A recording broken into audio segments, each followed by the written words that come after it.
for me, the overarching theme of the film is parenthood.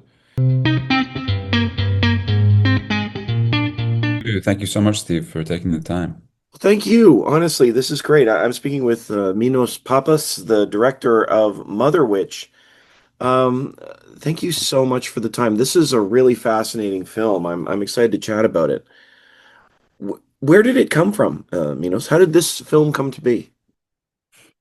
So, I am originally from Cyprus, a small Mediterranean island country in southeastern Europe. And I've lived in the US for over 25 years, made two features in the US, but Mother Witch is my third feature and my very first in being made in Cyprus. And I've always wanted to go back home and make a movie there. Cyprus is an ancient land. It has a lot of sort of legends and myths built into the landscape. It's peppered with ruins and not just man-made, but like, you walk around and there's 800-year-old olive trees just everywhere. So I had always wanted to do something in Cyprus, and I came across this book by an artist, a local artist, which was an in-depth analytical study of this specific folklore of the Kalikantzari creatures, which are these goblin type, half child, half goblin, half child, half animal, I should say, creatures that come out during the 12 days of Christmas.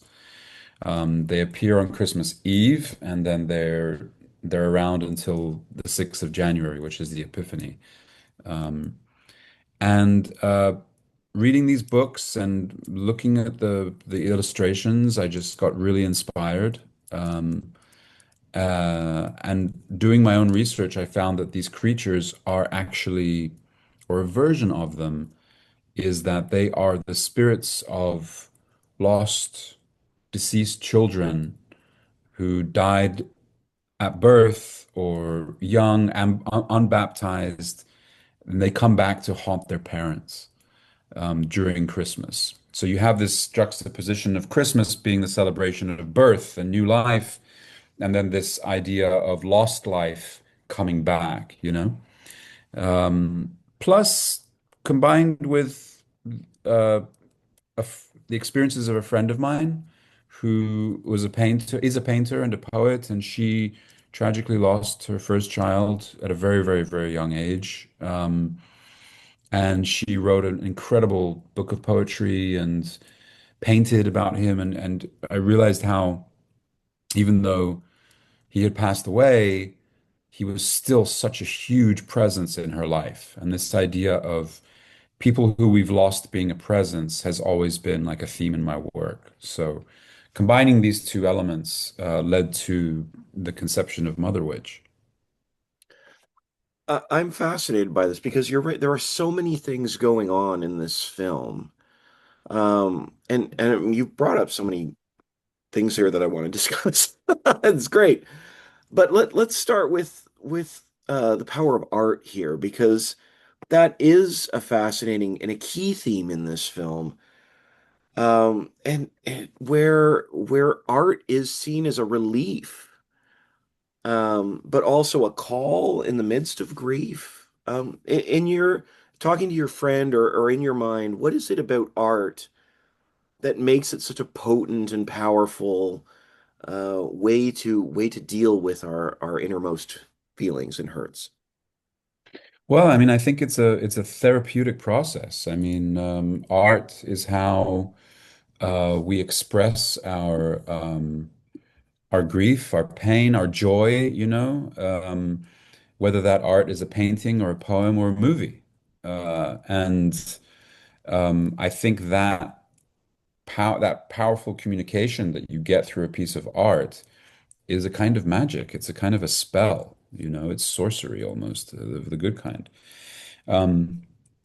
And I wanted to play with that theme of creation and destruction in the film. So the creation, birth, Christ, Christmas, and then destruction, death, pain, loss. How does one deal with loss using art as a therapeutic element, but also how art can fight, how it's so easy to fall once you've lost and you're bereaved, it's so easy to fall into all the negative.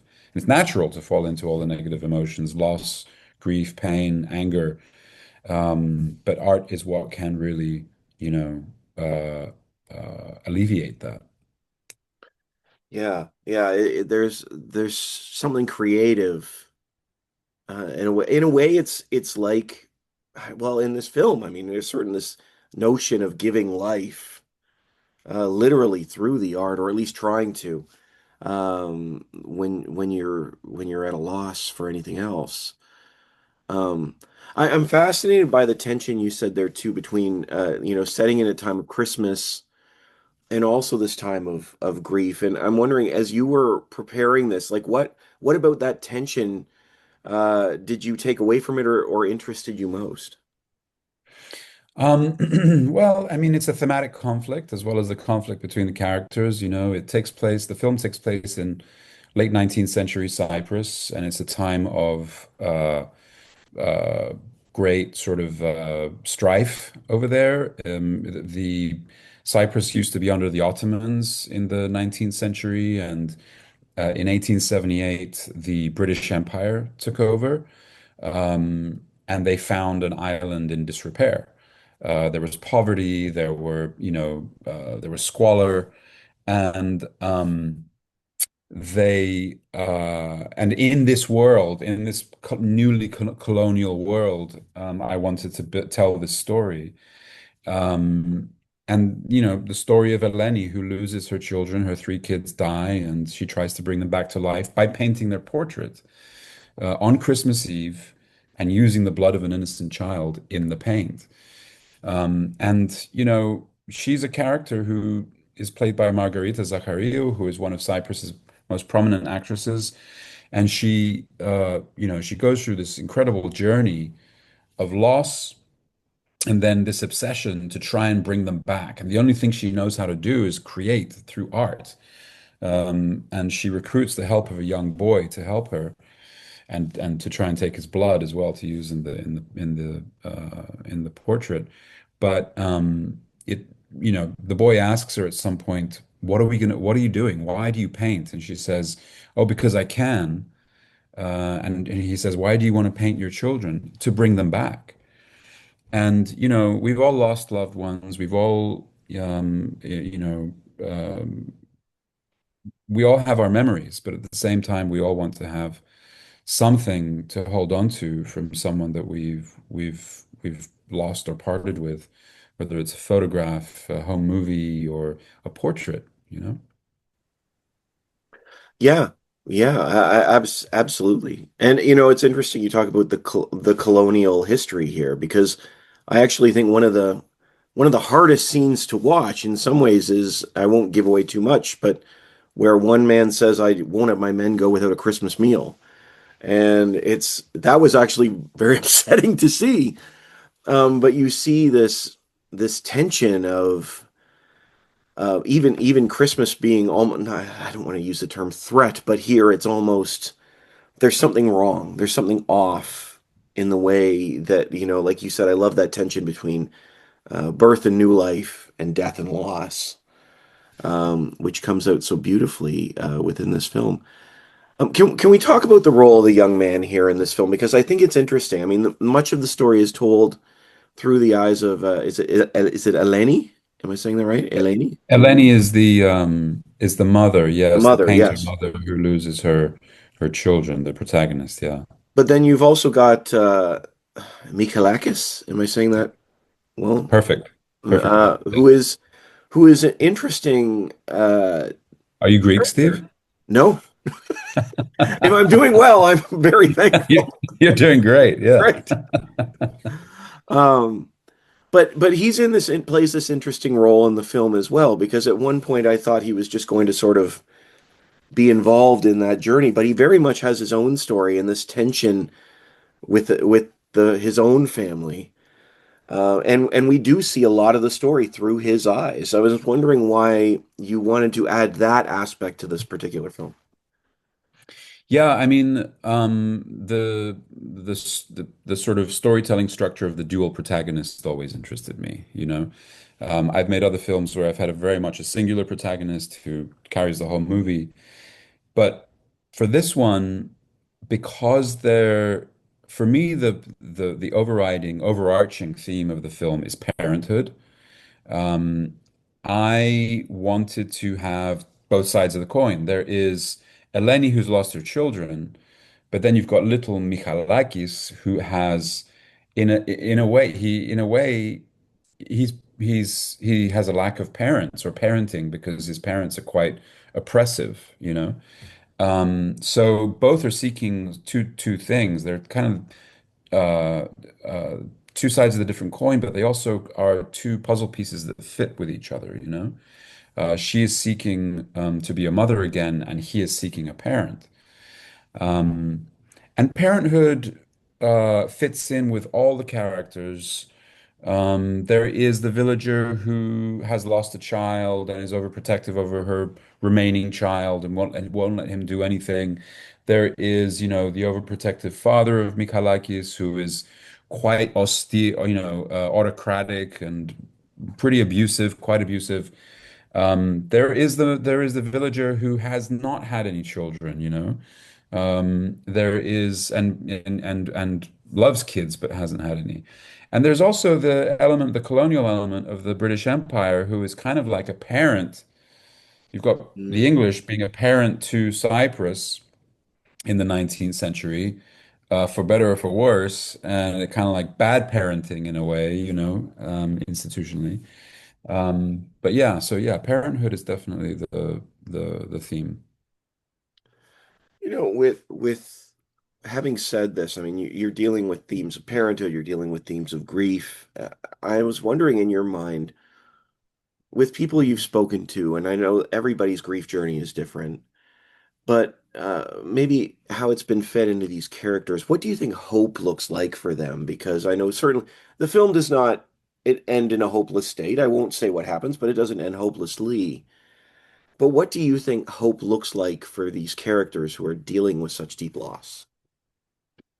That's a very good question. I mean, I didn't want to make a film about loss, especially when it comes to a parent's loss of their children, that would end in a complete hopeful note where something happens and everything's fine at the end, you know, because once you've gone through something so traumatic, and so huge, it never goes away. You kind of have to learn to deal with it, and it becomes part of your life, and you carry it with you. You carry that lost loved one with you forever.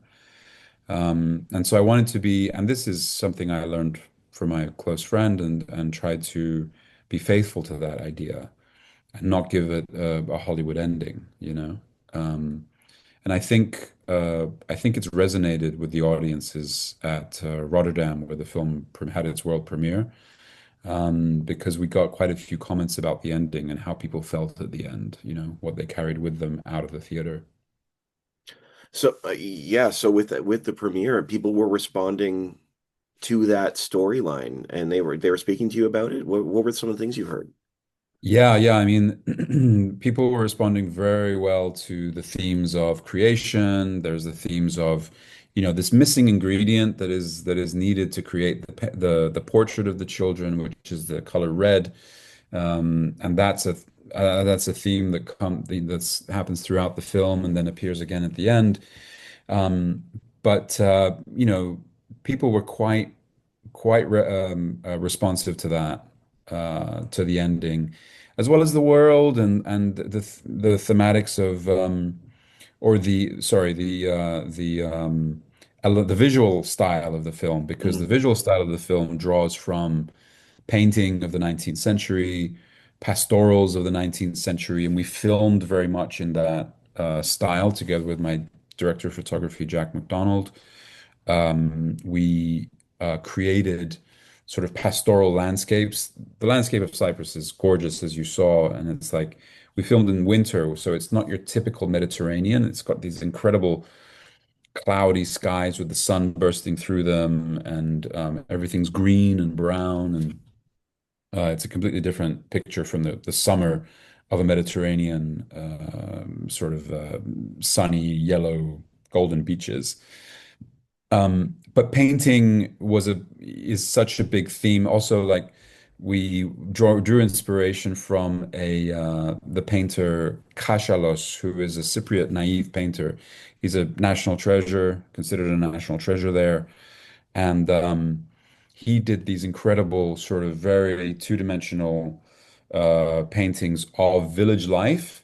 Mm. And in fact, he has one painting where the folklore of the film is very well illustrated. It is you see the women of the village throwing food up onto the rooftop where the Kalikantzari goblins have gathered, Yeah. you know? Yeah, yeah. It, yeah, I have to say the cinematography in this film is beautiful. It is gorgeous. Thank you. And it's got a gothic look to it at the same time. It's a fascinating tension. It's got beautiful landscapes, and yet at the same time, there's a menace in the shadows, and it works very well. We took a lot of care to use a lot of darkness. We lit with firelight, candlelight.